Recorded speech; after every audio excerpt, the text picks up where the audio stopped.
لا أقسم بيوم القيامة ولا أقسم بالنفس اللوامة أيحسب الإنسان أن لن نجمع عظامه بلى قادرين على أن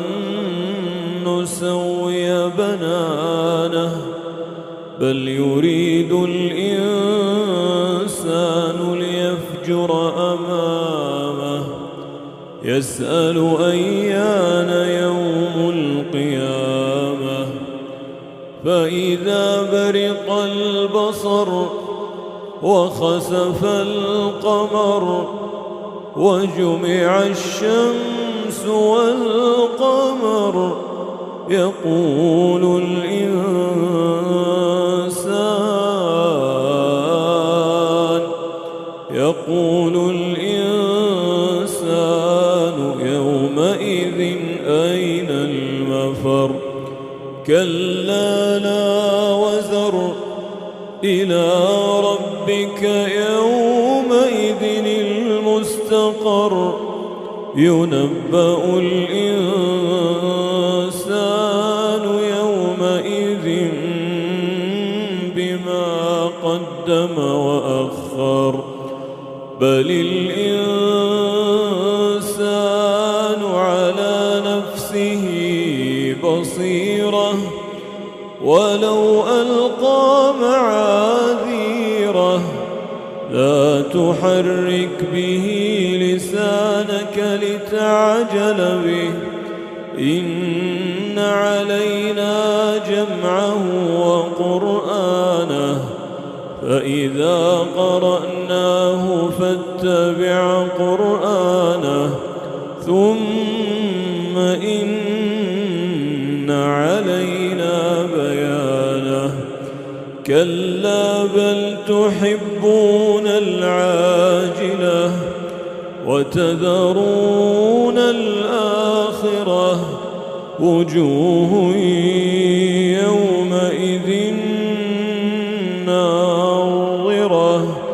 إلى ربها ناظرة ووجوه يومئذ باسرة تظن أن يفعل بها فاقرة كلا إذا بلغت التراقي وقيل من راق وظن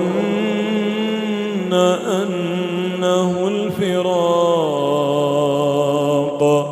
والتفت الساق بالساق إلى ربك يومئذ المساق إلى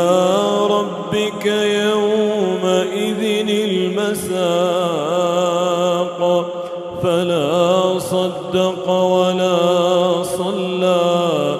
ولكن كذب وتولى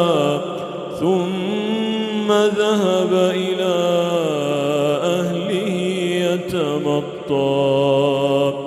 أولى لك فأولى ثم أولى لك فأولى أيحسب الإنسان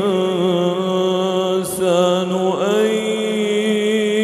يترك سدى ألم يك نطفة من مني يمنى ثم كان علقة فخلق فسوى فجعل منه الزوجين الذكر والأنثى أليس ذلك بقدير بقادر على أن يحيي